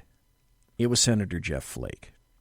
Flake agreed to send Kavanaugh's nomination to the full Senate, but would not support a floor vote for Kavanaugh without allowing the investigation to happen. So with Flake's help, the Senate Judiciary Committee voted along party lines, 11-10, to send Kavanaugh's nomination to the Senate as a whole, with, of course, that caveat that there be a investigation from the FBI. After I heard of that, my immediate response on Facebook was this. Continuing in the fine tradition of John McCain by shitting on the GOP bed, Senator Jeff Flake, a lame duck who realizes he cannot possibly be held responsible for any of his actions, has decided to hold up a Senate floor vote on Kavanaugh. Why do you suppose? Very easy, because he despises President Trump, facts and evidence. So then there was this. This is from the Washington Times. Trump orders FBI to probe Supreme Court nominee. GOP pushed Kavanaugh through a committee but agrees to week-long pause. President Trump ordered the FBI on Friday, this past Friday, to reopen the background check into Supreme Court nominee Brett Kavanaugh, giving investigators time to make sense of sexual assault allegations that have been lodged. Mr. Trump insisted the new review be limited in scope and completed in less than a week. So Senate Democrats got their way with the able assistance of Republican Senator Jeff Flake, but not before admitted juvenile female breast groper who wrote about the situation in college, Cory Booker, decided to act again like a child and exit the Senate Judiciary Committee room in a puerile little tantrum, along with, imagine this, Senators Richard Blumenthal, got a story about him, Kamala Harris got a story about her, Mazie Hirono, just batshit crazy, and Sheldon Whitehouse, who basically nobody has ever heard of at all. The motion is defeated. Now I move, as I said I was going to do, that we set the vote to report out Judge Kavanaugh's nomination at 1:30 p.m. today. Mr. Chairman, point of order. Mr. Chairman. Aye. Mr. Chairman, point of order. Wait. That's violating the rules of the committee. Yes. Yeah. Mr. Lee, Mr. Cruz, Mr. Sass. Okay, so this is where basically the Democrats are starting to get up, and they've decided that it's a great idea to not be here, And if I had a producer, right now, what I would have done is you would have heard this from the movie Blazing Saddles. You would have heard, "Give the governor a harumph, harumph, harumph, harumph." We got but of course I don't have a producer, and that's not what you heard. So, Jacuzzi. Let's be blunt. Let's be very, very blunt. We know about the molesting Democrat Cory Booker, and also about Democrat Keith Ellison, for that matter.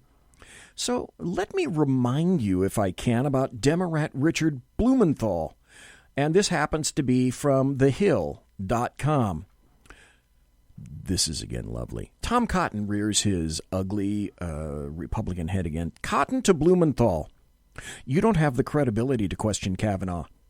Senator Tom Cotton ripped into Senator Richard Blumenthal on Thursday for lying about his military service and then questioning Supreme Court nominee Brett Kavanaugh's credibility. The tweet went out, "Senator Blumenthal lied for years about serving in Vietnam." Stop. I got to tell you this right now. By the way, if you didn't realize it, Senator Tom Cotton served his time in the Big Sandy. And he was a U.S. soldier. He served in the U.S. military, came back, and became a senator.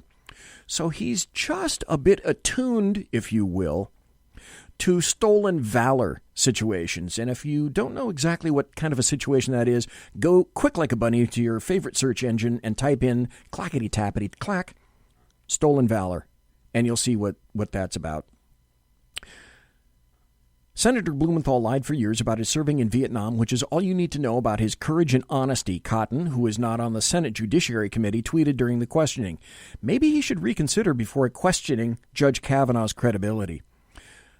Here's the kicker. Blumenthal said he served in Vietnam when, in fact, he sought at least 5 military deferments and eventually landed a spot in the Marine Reserve where he was essentially guaranteed not to serve in the conflict itself, and that was reported by the New York Times. Yet, in terms of stolen valor, he claimed continuously, until called on it, that he served in Vietnam.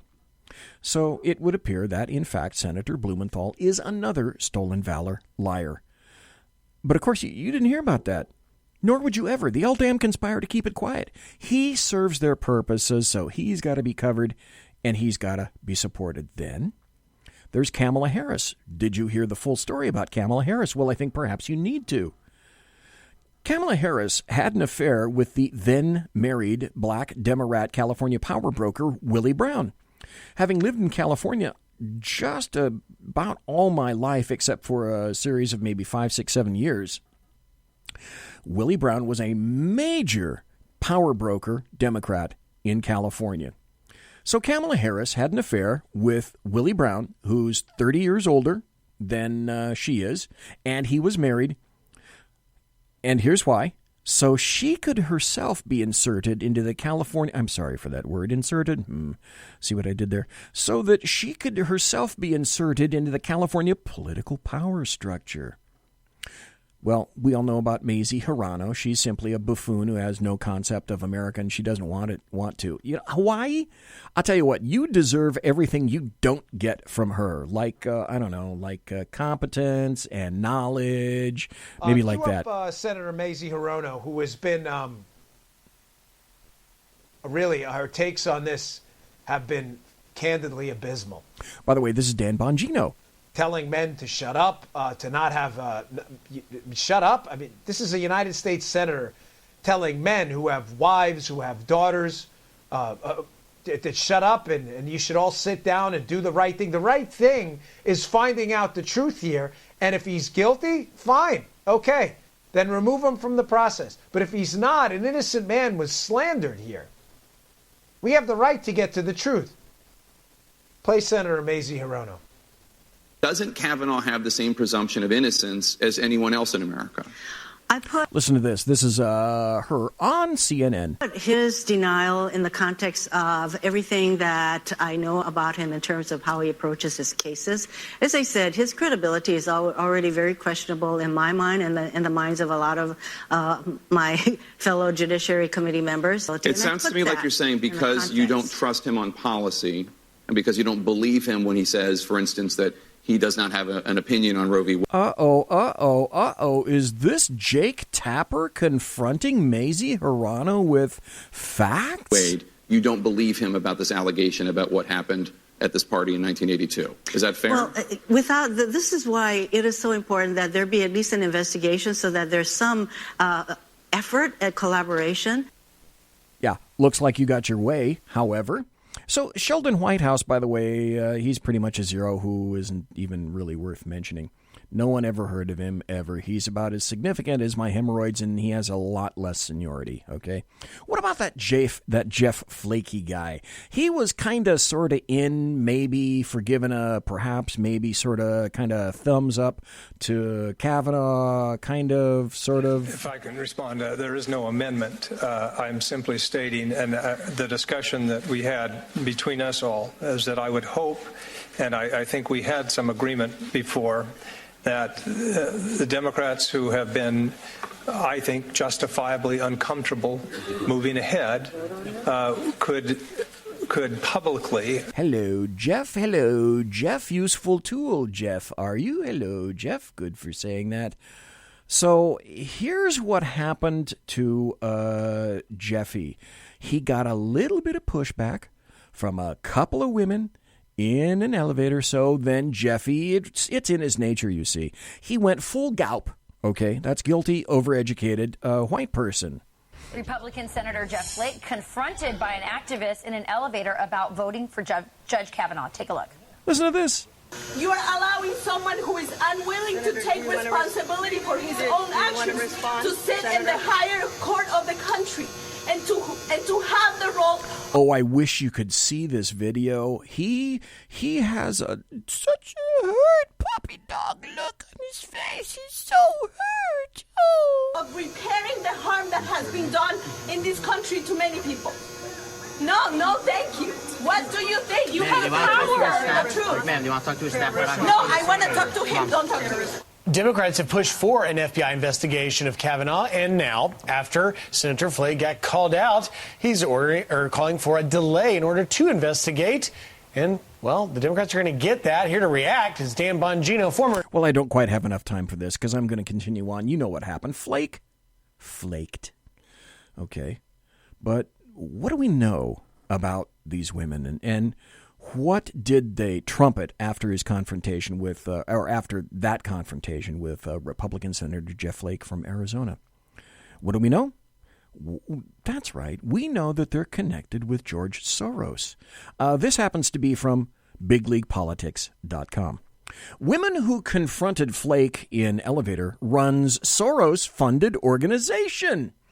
Now, if I had a producer, which unfortunately I don't have, you would have heard, runs a George Soros-linked organization. You're a loony. Or maybe you would even have heard this. But back to the show. Anna Maria Archia, one of the women who confronted Jeff Flake on the elevator at the Capitol after he'd said he was voting for Brett Kavanaugh, is the co-executive director for the Center for Popular Democracy and the Center for Popular Democracy Action Fund. The Center for Popular Democracy is heavily funded by George Soros. The organization also identified Maria Gallagher to the press as the other woman confronting Flake. So thanks, Jeffy, for being duped into leaning far left, my good friend. The Washington Free Beacon previously reported George Soros is one of the largest funders to the CPD. Soros provided the CPD with $130,000 from the foundation to promote Open Society in 2014 and $1,164,500 in 2015. Soros provided an additional $705,000 from the Open Society Policy Center in 2016. Well, with regard to Jeff Flake, how do people operating on common sense and with actual convictions respond? What would they normally say to that? When confronted in an elevator by people of this nature, what they customarily thinking people would say, You know what? My vote gets revealed when I'm back in the committee hearing room. Up to that point, nobody is going to be privy to my vote. Not you, not my fellow senators. I'm not going to give fodder to any side, pro or con, until I'm called upon. I work for my Arizona constituents, nobody else. But instead, it was proven that Jeff Flake would fold by a full frontal assault by a fresh slice of Velveeta cheese product. So former NYPD officer and Secret Service agent Dan Bongino responded to that on, I think it was Fox and Friends, if I'm not mistaken. Hello? Thank you. I am looking for a fair process, a process where I can defend my... Oh, this is this audio cut. Okay, we got 8 more minutes left. 9 more minutes left until the end of the show. This is an interesting audio cut, and I wanted to include it. I'm not going to go with Dan Bongino right now because I don't have that much time. I'm going to play you a few minutes of this from a body language expert who is listening and commenting on the Brett Kavanaugh interview with Fox News. And clear my name. I like the woman. Okay, that's the person that is reading body language, and she's talking about Brett Kavanaugh's wife. Shaking her head, yes. She is with her husband. As for him... Integrity and clear my name. And all matters. Got a tight lip on clear my name, or stress there, which is understandable, especially seeing these allegations, because it's not completely tight. It's not all over the face. It's just in the lips, literally. It's an irritation. Asking for is fairness and that I be heard in this process. Ashley, what has this been like for you the past couple of weeks? I know you've had death threats and all kinds of things coming your way. How does that feel? This process is incredibly difficult. Harder than we imagined, and we imagined it might be hard. But at the end of the day, our faith is strong, and we know that we're on the right path. We're just going to stick to it. So let's get into some of these allegations, because you've By the way, this is Martha McCallum who was interviewing. Responded to them in statements, but you haven't had a chance to respond to them in a fuller way. And Christine Ford is expected to testify on Thursday that you, at a party in high school, pinned her to a bed, held your hand over her mouth. She said she was afraid that she could inadvertently be killed. The wife is upset about it. You saw that breath come in. She doesn't like stress. Kavanaugh? Yeah, I'm going to butcher the hell out of his name.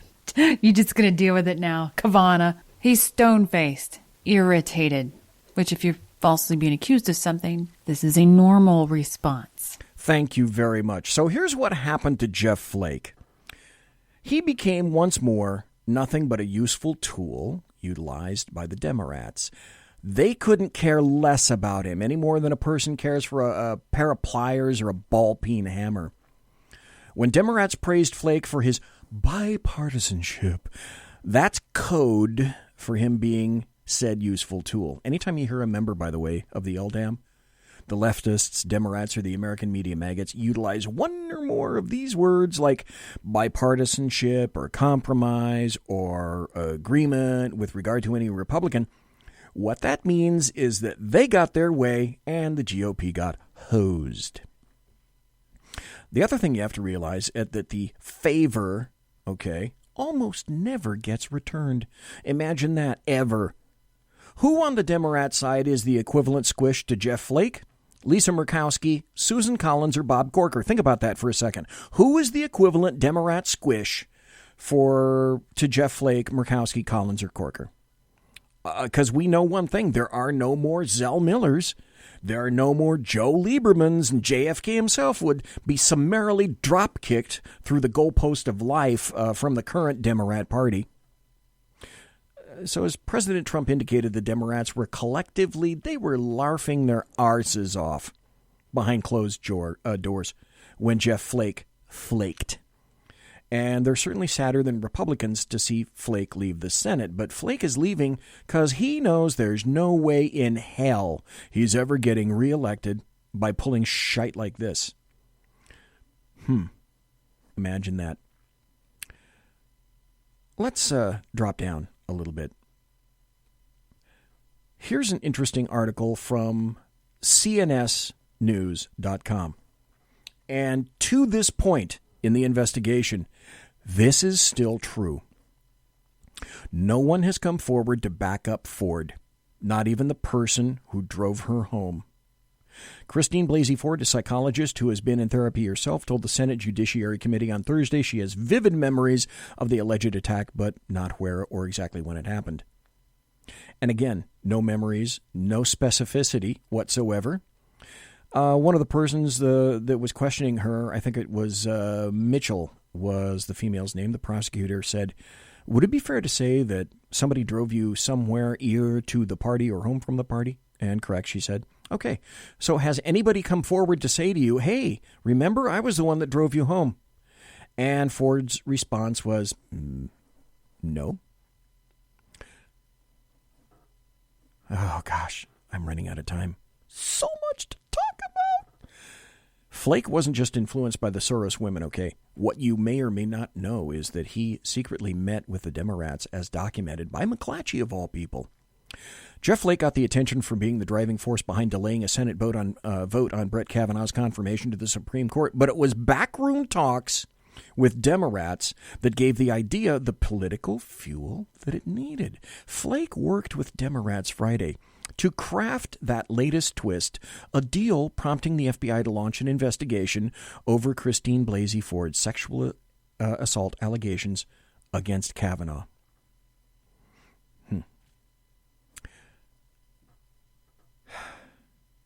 Well, the newest we know is that I believe, I think Kavanaugh is going to get confirmed. And I believe that investigation from the FBI is likely, the last I heard, going to come back tomorrow.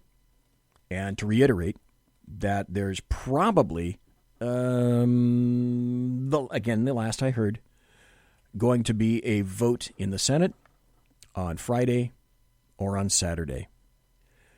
But boy, is this not a wacky ride?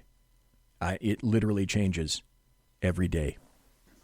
Monsieur has unlocked!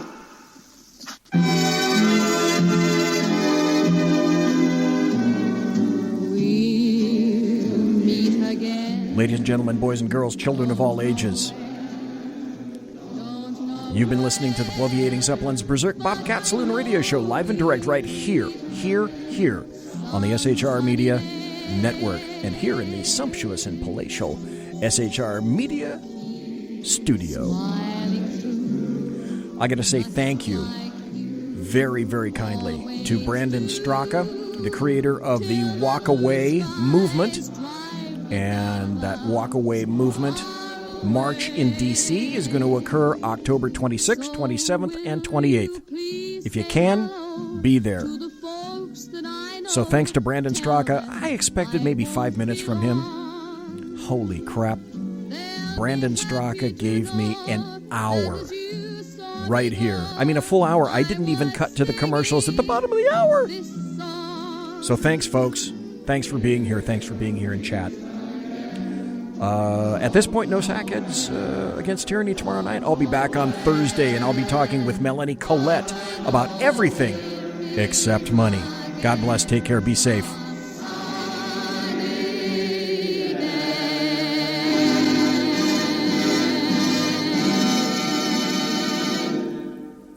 Everybody quiet down now and get some sleep. Night, everybody. Good night, Mama. Night, Ben. Good night, everyone. Good night, Mama. Good night, Daddy. Good night, children. Good night, Daddy. Good night, Elizabeth. Good night, John Boy. Good night, Jim Bob. Good night, Jim Bob. Good night, Jim Bob. What's going on? I was asleep. What's everybody doing? Good night, Good night, Jim Bob.